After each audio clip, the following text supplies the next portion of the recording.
Here's our final interchange design. To get to VISSIM is very simple. It's a one-click process. Specify a name and all of the export files will be created in this folder. So here I have my exported interchange design from ConceptStation, which is in an IMPX format that I can now open in PTV VISSIM and start to do some traffic analysis. So we can look at that design, look at the traffic flow that's generated from it, and whether any modifications need to be made that actually help the traffic flow within the network. Now, as you can see, the ConceptStation file is being read into VISSIM, and that means that all of the links are being generated and the geometry from the ConceptStation design is being imported into VISSIM through the new integration. And that means that the modeler in VISSIM no longer needs to actually build this network. They can just import it directly from ConceptStation. So that saves you a lot of time in your projects. When we double click on the link, we can actually see that under display we have a Z start and end height as well. So all the 3D elements are also read into this network from ConceptStation.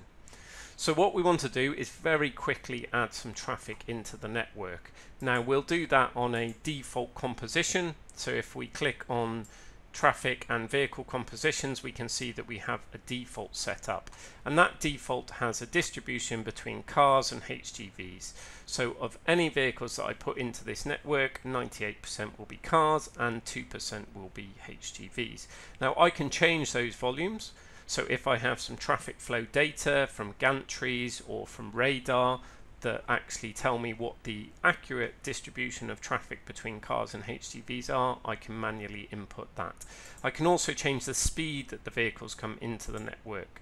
So this is a freeway model, so perhaps we want our vehicles to come in a little bit faster. So these will now come in at 80 kilometers an hour. And then if there are certain positions in the network where the speeds actually need to change, I can use desired speed decisions, maybe on certain ramps, where I'd then like to define vehicles have a slower speed than that 80 kilometers an hour as well. Okay, we can add any vehicle type as well. So if we want to add a different vehicle to this default composition, or we have different types of vehicles, these can be added. And VISSIM has a very large vehicle database that we can use here as well. So I now need to go to my vehicle inputs and I need to select a link. So we go to the start of the network and we add a new vehicle input here. So here we're going to add 2,500 vehicles on our default composition, and we want that to be exact. Now what we're saying here is that we have 2,500 vehicles that will come in between a time interval of 0 and maximum. If we look at simulation parameters, we can see that our network is set up for 3,600 seconds, or 1 hour. So what we have here is 2,500 vehicles coming into the network during a 1 hour time period. We can edit those time intervals. So if we wanted to, we could add additional time intervals. It might be that you have traffic data per 15 minutes. It might be that your traffic actually varies quite a lot within the hour, and so you can use different time intervals and different vehicle compositions and vehicle inputs depending on how detailed you want to be. In this example, we're just going to leave it as a 1 hour vehicle input value. So now we just need to add our vehicle inputs to the other entrances into our network, and we do that on each of the input links as well. So now I can just input into each of there what I want my 2,500 vehicles, and we also, as we mentioned, want them all to be exact. So right away we now have vehicles ready to be within our network. The next thing we want to do is that we need to add some routes for them. So different routes through the network, we have certain on and off ramps. So again, we just need to go to our links where our vehicles will make the decision on what route they need to be on, and we need to select the different options. So these vehicles have the option of coming off the main line onto a couple of ramps or staying on the main line. we have here a relative flow. Now this defines the proportion of vehicles that take each of those movements. If we leave them all as 1, all that means is because they're equal values, all of the vehicles will actually be distributed equally. So we'll have 33% on each of those routes there. We can individually edit that. So again, if we have some traffic data or we have some idea about how the vehicles will be distributed, we can actually manually input this. So it might be that we want 25% on each of the turnings and then 50% moving online as well. And if we do have empirical data, that can be added in this as well. So we want to add for our other network, perhaps here we'll only have 10, maybe 20%, and then we want 70% moving forward.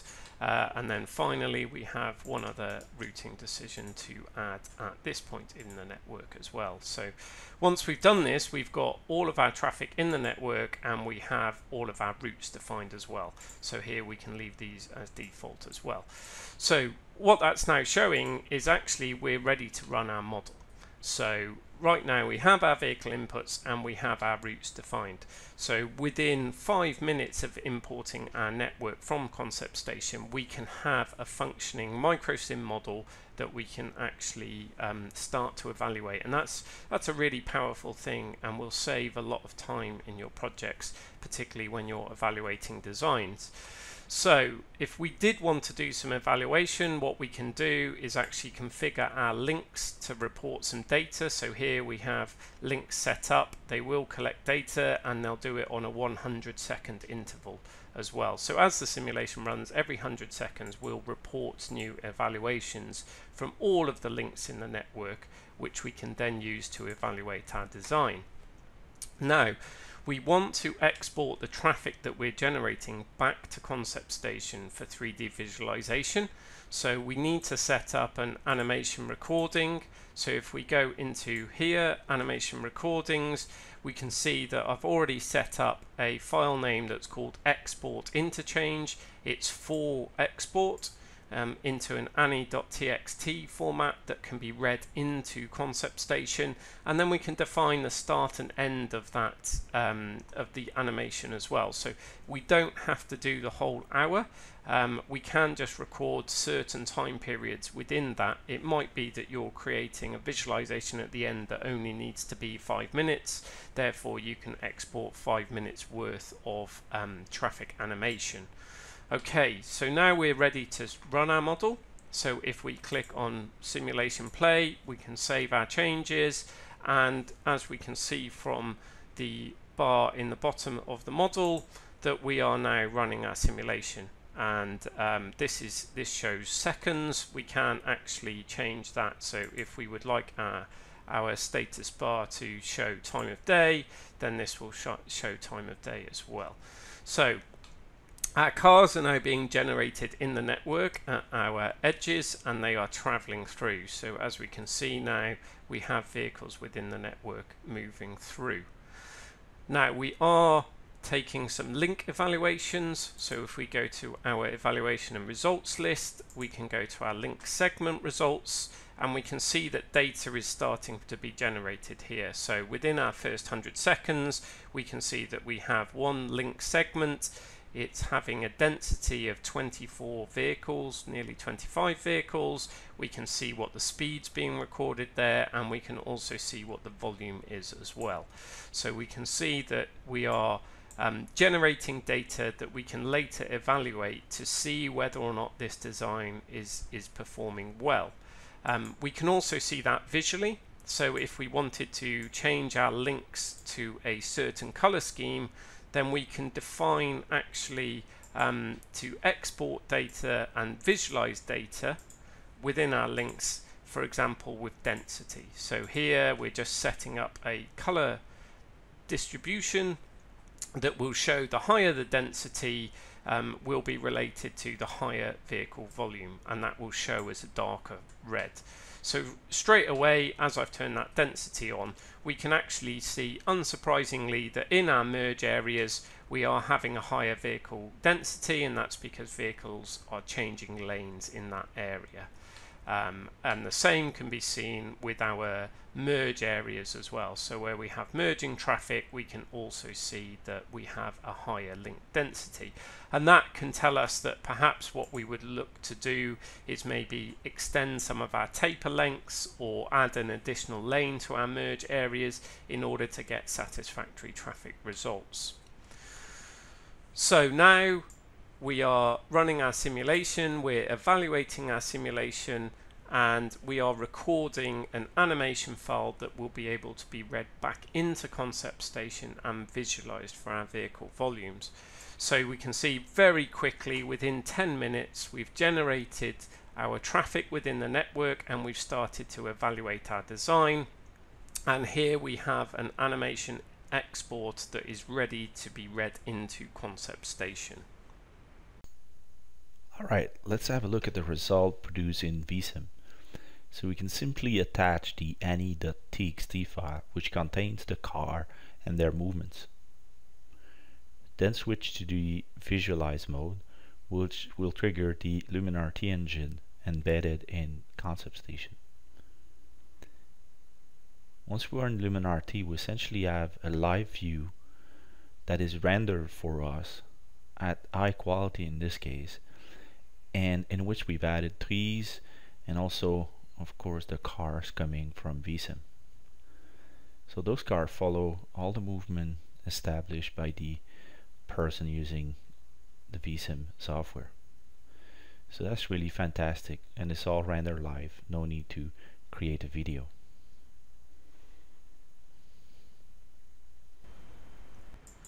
So now I have an export of an urban intersection from ConceptStation, and what I can do here is now add some different types of junction control that will allow me to further evaluate my network. So we can use a combination of traffic signals, of yield control, and of stop control as well.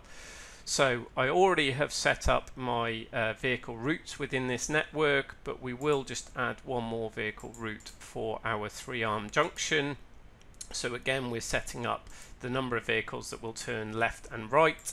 We'll leave the relative flow as 1 for each of those, which means that there will be an equal distribution of vehicles turning left and right at the intersection.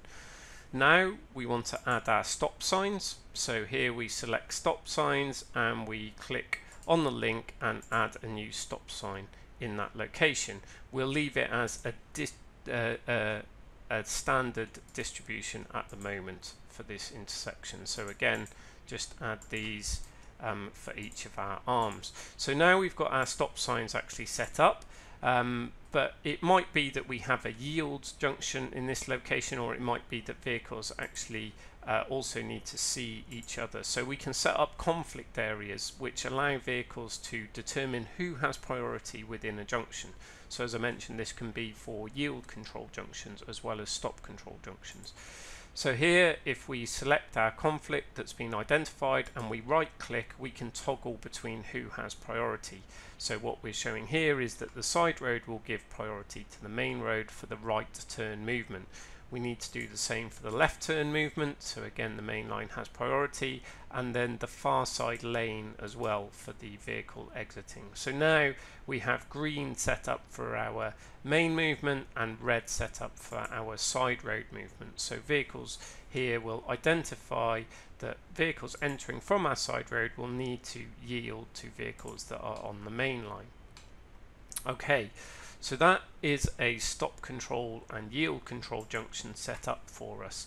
The next thing that we'd like to do is add signalized intersection. Now we have a signalized intersection which is this 3-arm intersection here. So what we would like to do is add some signal heads, and we need to define what group those signal heads relate to. So we have 2 groups set up for this particular intersection, and what we're doing is adding our signal heads to one of those groups. So I want my main line movements to actually all have the same signal group, because I want my main line through movements to be green while my side road is red. So what we'll do is actually for our side road we will set it up to use signal group 2, and I've predefined some signal timings already within this network for both of those signal groups. So here we now have our signals set up for our junction, and we have yield control here. Now one other thing to notice here is that we actually have some quite tight corners, so some tight radius for our corners here. It might be that we actually want to define vehicles to slow down in those areas, and by doing that we just need to add some reduced speed areas. So we click on reduced speed areas and we can add a new reduced speed area. We can define what length we want it to be, so we might want it to be 5 meters in length, and that will define over which area the vehicle will stick to that speed. And then we need to add a distribution as well, so we might want to actually say 15 kilometers an hour, and we want to add a second for our HDVs as well, because we have HDVs in our network. So then we have a 5 meter reduced speed area, which if we just click and drag, we can define that to be on the corner or on the tightest part of the radius as well. Now we can also just replicate that. So if we hold down control and drag, then we can actually put that reduced speed area onto all of our other turns that are in that location as well. So that's quite a quick trick, to make sure that we don't have to replicate our work a lot of times. And again, we can do the same in our other intersection as well. So we just have some reduced speed areas there, so vehicles will slow down as they make those main turns. Okay, so now it might be that we want to evaluate how that signalized intersection performs, and to do that we can actually set up a node around that junction. So here we can just define our node, and this will be defining the area that we're recording data from. So we've now set up a node. We're going to use it for evaluation, and we can label this as signalized intersection. Okay, and then when we go into our evaluation configuration, we can set up our nodes to collect data, and we can also define our interval. So how many time intervals would we like to collect the evaluation data over?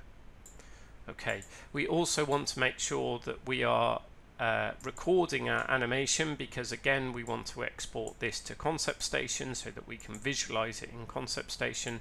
So we will add a file name into our folder, and that file name can be export urban.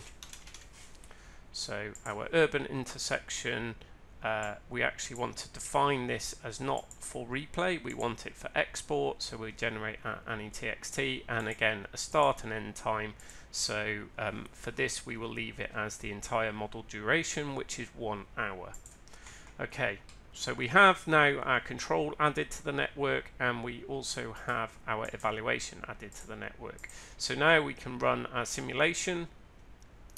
And again, as soon as the model starts, we can see that vehicles will be generated in the network, and we can also see that our traffic signal timings are working as well. So we have our green lights for our main line, while our side road is on red as well, and we can see that our stop control is working at our other intersection as well. And we can also see that our vehicles are slowing down as they reach the tight corners in the network as well. So very quickly we've just added some junction control to this network, which will allow the vehicle movements to be a little bit more realistic than if we had left everything as default. And if we wanted to see what our results are doing and the performance of our signalized intersection, we can just go to our results list and we can click on node results, and here that we can see for each of the time intervals. So here's our first time interval, our second time interval. We can see what the queue length is for each of the movements in that intersection. We can see what the maximum queue length was. We can also see the number of vehicles that are making each movement, and we can see what the vehicle delay is. And actually in VISSIM 9 we've also included the level of service from the highway capacity manual. So here we are reading what the vehicle delay is for each movement, and that vehicle delay is being converted into a level of service as per the definitions in the highway capacity manual as well.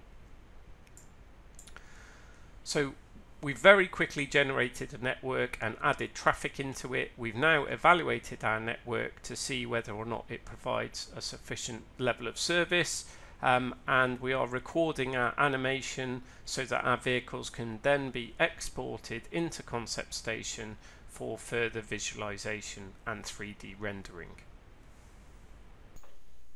Again, let's look at the result inside ConceptStation. So same process, we've attached our ani.txt file and switched to the visualize mode. We can clearly see the car movement in this environment. This is much more appealing when it comes to model intersection and so on. Also notice the 3D aspect, cars going under the bridge and on the bridge. Another view added there, so really you can convey either the existing condition problem or your proposed solution with the design.